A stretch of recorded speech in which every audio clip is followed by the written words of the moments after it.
क्या hair dye, tattoo या microwave का खाना कैंसर कर सकता है? जानेंगे आज सेहत के पहले सेगमेंट में। फिर दूसरे सेगमेंट में समझेंगे रोज देर से या अलग अलग टाइम पर सोना दिल दिमाग के लिए बुरा क्यों है और बार बार पानी पीने के बाद भी प्यास क्यों नहीं बुझ रही। वजह पता करेंगे अपने आखिरी सेगमेंट में। Brought to you by Candid. Candid dusting powder, 4 skin problems का एक expert solution. Candid dusting powder, हटा खुजली, लगा कैंडिड।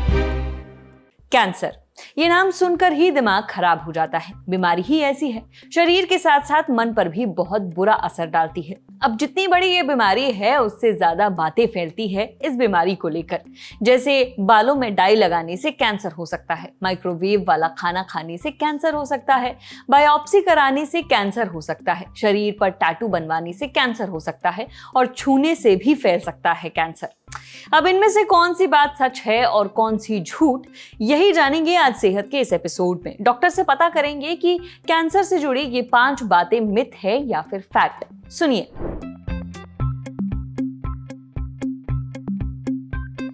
हेयर डाई लगाने से कैंसर नहीं होता है। अब समझो ये बात कि अच्छे क्वालिटी का स्टैंडर्ड ब्रांडेड अगर आप हेयर डाई यूज करते हो तो उसमें कोई प्रॉब्लम नहीं है, सेफ है। बट लोअर क्वालिटी का कुछ पता नहीं। बट एक जरूरी है कि जो आदमी हेयर डाई लगाते हैं, जैसे आपके हेयर स्टाइलिस्ट है, वो लोग रोज हेयर डाई अपने हाथ में लेते हैं। ये लोग अगर ग्लव्स पहने या कुछ तो तरीके से करें कि डायरेक्ट कांटेक्ट उनको स्किन नहीं लगे तो उनके लिए बहुत सेफ होगा। नहीं तो उनको चांसेस ज्यादा है, बिकॉज केमिकल्स है फाइनली। और अगर आप हेयर डाई नहीं यूज करते हो तो सबसे अच्छा है।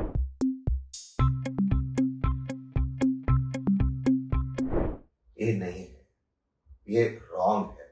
आप समझो कि जैसे लाइफस्टाइल चेंज हुए और अर्बनाइजेशन हुआ, माइक्रोवेव भी आया। और जब कैंसर बढ़ने लगा तो सबसे पहला दोष दिया गया माइक्रोवेव को और भूल गए कि अपना लाइफस्टाइल उन्होंने खराब किया है। माइक्रोवेव इज सेफ एंड उससे कोई कैंसर नहीं होता है। इनफैक्ट उसमें जब आप हीट करते हो तो ऑयल कम यूज होता है। तो ये बात समझो कि माइक्रोवेव सेफ है, आपका लाइफस्टाइल सेफ नहीं है।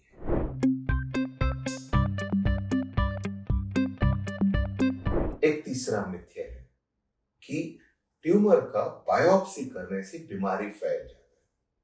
ये कितना गलत बात है, बहुत रॉन्ग है।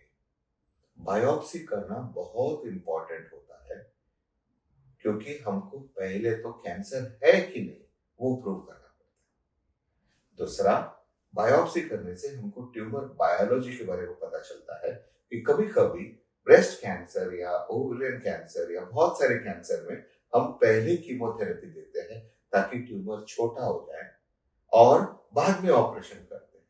इसके लिए बायोप्सी करना बहुत इंपॉर्टेंट है। कुछ जगहों में जैसे किडनी में, ओवरी में, टेस्टिस में हम बायोप्सी नहीं करते थे, बट आजकल नए बायोप्सी के मेथड्स हैं जिसमें स्प्रेड होना बहुत इम्पॉसिबल है। सो ये बहुत गलत बात है कि बायोप्सी करने से बीमारी स्प्रेड होता है, ऐसा कुछ नहीं।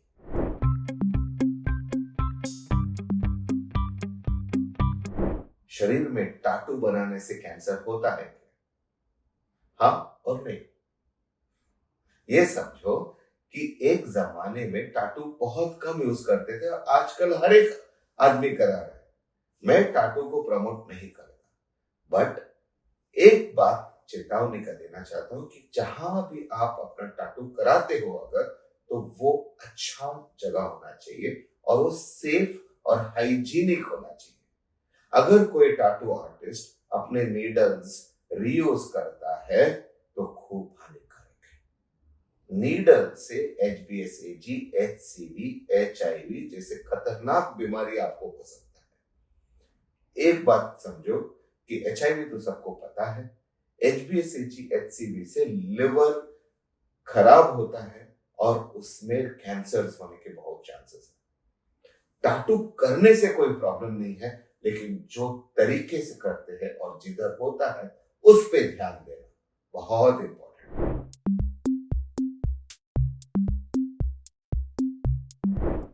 और एक आखिरी का मिथ है, कैंसर छूने से पसरता है। नो नो नो, कैंसर कोई इन्फेक्शियस डिजीज नहीं है टीबी जैसा कि एक रूम में बैठे हो, एक आदमी को हुआ तो दूसरे को हो, या वायरल फीवर नहीं।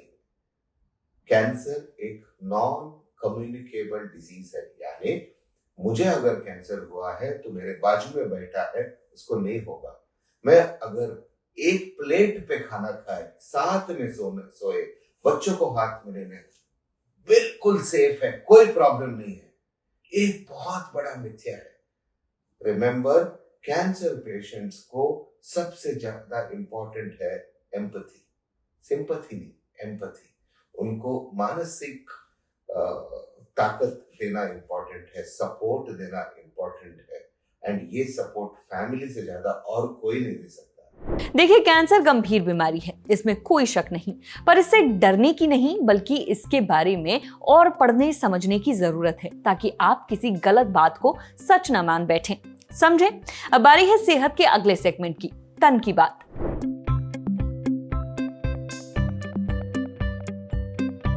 रात में मूवी देख रहे थे तो नींद आते आते 3 बज गया।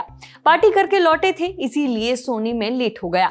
अगर आप भी रोज देर से सोते हैं या हर रात अलग टाइम पर नींद आती है तो जान लीजिए ये आपके दिल और दिमाग के लिए बिल्कुल भी ठीक नहीं है।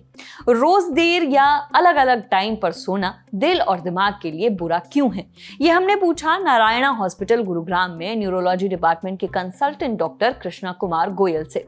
डॉक्टर कृष्णा कहते हैं कि हमारे शरीर में एक इंटरनल क्लॉक होती है जिसे सर्केडियन रिदम कहते हैं। यही तय करती है कि हमें कब सोना है और कब जागना है। जब हम रोज अलग अलग समय पर सोते हैं या बहुत देर से सोते हैं तो ये क्लॉक गड़बड़ा जाती है। इसका असर शरीर के 2 जरूरी हार्मोन्स पर पड़ता है। पहला मेलाटोनिन पर, जो नींद लाने वाला हार्मोन है, दूसरा सेरोटोनिन पर, जो मूड अच्छा रखता है। इन दोनों हार्मोन्स पर बुरा असर पड़ने से नींद ठीक से नहीं आती, दिमाग थक जाता है, काम में ध्यान नहीं लगता, चीजें याद नहीं रहती, सोचने समझने और सही फैसले लेने की क्षमता भी प्रभावित होती है। लंबे समय में ये चिड़चिड़ापन, एंजाइटी, मूड स्विंग्स और डिप्रेशन का रिस्क बढ़ा सकता है। एक और जरूरी बात, अनियमित नींद से डीप स्लीप कम हो जाती है।